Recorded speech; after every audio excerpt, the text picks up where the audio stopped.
ونصلي على رسوله الكريم أما بعد أعوذ بالله السميع العليم من الشيطان الرجيم من همزه ونفخه ونفثه بسم الله الرحمن الرحيم ألف لام ميم الله لا إله إلا هو الحي القيوم نزل عليك الكتاب بالحق مصدقا لما بين يديه وأنزل التوراة والإنجيل من قبل هدى للناس وأنزل الفرقان ان الذين كفروا بآیات اللہ لهم عذاب شدید واللہ عزیز ذو انتقام۔ محترم بھائیو، ابھی آپ کے سامنے سورہ آل عمران کی شروع کی 4 آیتیں میں نے تلاوت کی ہے۔ اللہ کی توفیق سے سورہ بقرہ کو ہم نے ختم کیا۔ آج ہم سورۃ آل عمران شروع کرنے جا رہے ہیں۔ سورہ آل عمران بھی یہ بڑی فضیلت والی سورت ہے۔ اس سے پہلے ہم نے سورہ بقرہ کی فضیلت بیان کرتے وقت یہ بات بیان کی تھی کہ سورہ بقرہ اور سورہ آل عمران یہ 2 سورتیں یہ نورانی ہوں گی، کل قیامت کے دن چمک رہی ہوں گی۔ اور یہ 2 سورتیں سورہ آل عمران اور سورہ بقرہ یہ 2 سورتیں کل قیامت کے دن ان سورتوں کو پڑھنے والوں کو سایہ دیں گی، بادل کی شکل میں یا پرندوں کی پروں کی جیسے۔ جو مسلمان یہ 2 سورتیں پڑھتے تھے، اس کی تلاوت کیا کرتے تھے، سورہ بقرہ اور سورہ آل عمران، تو یہ 2 سورتیں کل قیامت کے دن ان کے کام آئیں گی۔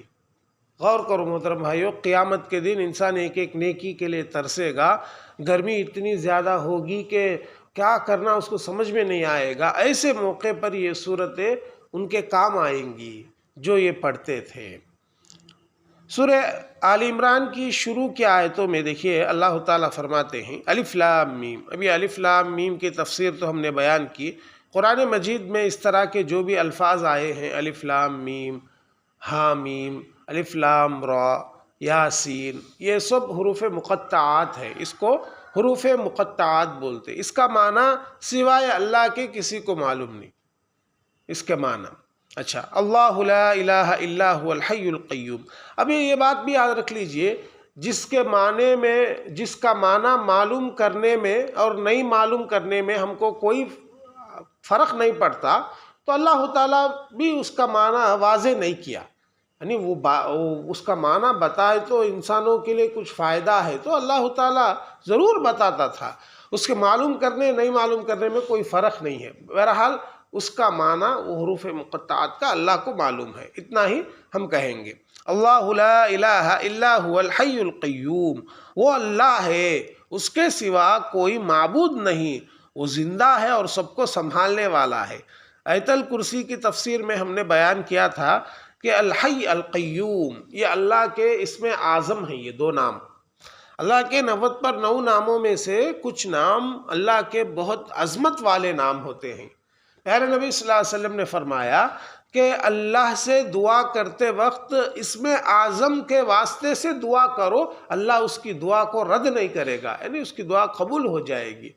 یعنی اللہ سے دعا کرتے وقت ہم یہ کہیں گے، اے اللہ تو حی ہے، تو قیوم ہے، میرے گناہوں کو معاف فرما۔ اے اللہ تو حی ہے اور قیوم ہے، تو زندہ ہے اور سب کو سنبھالنے والا ہے، میرے گھر کی تکلیف کو دور فرما، میری بیماری کو دور فرما۔ ایسا آپ اللہ سے دعا کرتے وقت اللہ کے جو نام ہے، اسم اعظم ہے، اس نام کے وسیلے سے، اس نام کے واسطے سے دعا کریں گے تو اللہ تعالیٰ اس کی دعا کو قبول فرماتے ہیں۔ یہ بات پیارے نبی صلی اللہ علیہ وسلم نے بیان کی ہے۔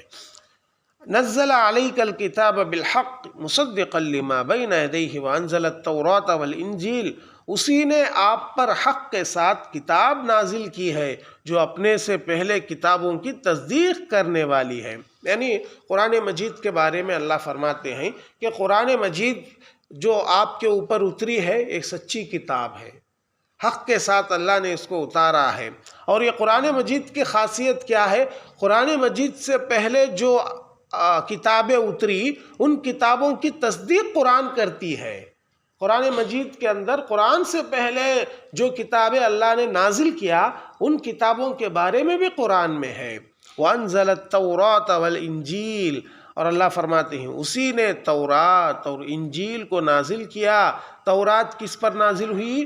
موسیٰ علیہ السلام پر، اور انجیل کس پر نازل ہوئی؟ عیسیٰ علیہ السلام پر۔ من قبل ھدی للناس، اس سے پہلے لوگوں کی ہدایت کے لیے، یعنی قرآن سے پہلے تورات لوگوں کی ہدایت کے لیے اتری موسیٰ علیہ السلام کی قوم پر، اور انجیل عیسیٰ علیہ السلام کی قوم پر ہدایت کے لیے اتری، یعنی سیدھا راستہ بتلانے کے لیے۔ اس کے بعد وَأَنزَلَ الْفُرْقَانَ، اور اسی نے فرقان، فرقان سے مراد قرآن، قرآن کے کئی نام ہیں، اس میں سے ایک نام فرقان بھی ہے۔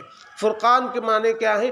حق اور باطل میں فرق کرنے والی کتاب، سچی بات جھوٹ بات میں فرق کرنے والی کتاب، دودھ کا دودھ پانی کا پانی کرنے والی کتاب، یہ قرآن۔ اس لیے اس کا نام ایک نام کیا ہے؟ فرقان، حق اور باطل میں فرق کرنے والی کتاب۔ پہلے انجیل تھی لوگوں کو سیدھا راستہ بتلانے کے لیے، اس سے پہلے تورات تھی، اب قرآن ہے لوگوں کو سیدھا راستہ بتلانے والی کتاب۔ کون سی ہے؟ اب قرآن ہے۔ اب اگر کوئی یہ کہے کہ تورات بھی اللہ کی کتاب تھی، انجیل بھی اللہ کی کتاب تھی، میں اس کے حساب سے چلوں گا، وہ گمراہ ہو جائے گا۔ کیوں؟ اس لیے کہ قرآن کے اترنے کے بعد اب ساری کتابوں کے احکام، سارے کتابوں کی شریعت کو اللہ نے ختم کر دیا قرآن کے نازل کرنے کے بعد۔ اب اگر کوئی سیدھا راستہ دیکھنا چاہتا ہے، جنت میں جانا چاہتا ہے، آخری جو کتاب اتری ہے قرآن، اس کے مطابق عمل کرنا پڑے گا۔ تورات کی، انجیل کی، ہم تورات پر انجیل پر ایمان لائیں گے ضرور، لیکن عمل کس کے مطابق کرنا ہے؟ قرآن کے مطابق کرنا ہے۔ ایمان ساری کتابوں پر رہنا، عمل قرآن کے مطابق رہنا، یہ بات جو ہے ضروری ہے یاد رکھنے کی۔ اور پھر اللہ فرماتے ہیں ان الذین کفروا بآیات اللہ لہم عذاب شدید، بے شک وہ لوگ جنہوں نے اللہ کی آیتوں کا انکار کیا ان کے لیے شدید عذاب ہے۔ اللہ کی آیتوں کے، اللہ کے احکام کی جو انکار کرتے ہیں، اللہ کے آیتوں کو جو انکار کرتے ہیں، اللہ تعالیٰ ایسے لوگوں کو سخت عذاب دینے والا ہے۔ واللہ عزیز ذو انتقام، اور اللہ غالب ہے، بدلہ لینے والا بھی ہے۔ اللہ جس طریقے سے رحم کرتا ہے، مہربان ہے، اسی طریقے سے اللہ تعالیٰ نافرمانوں کے ساتھ سخت بھی ہے۔ یہ بات یاد رکھنا ہے۔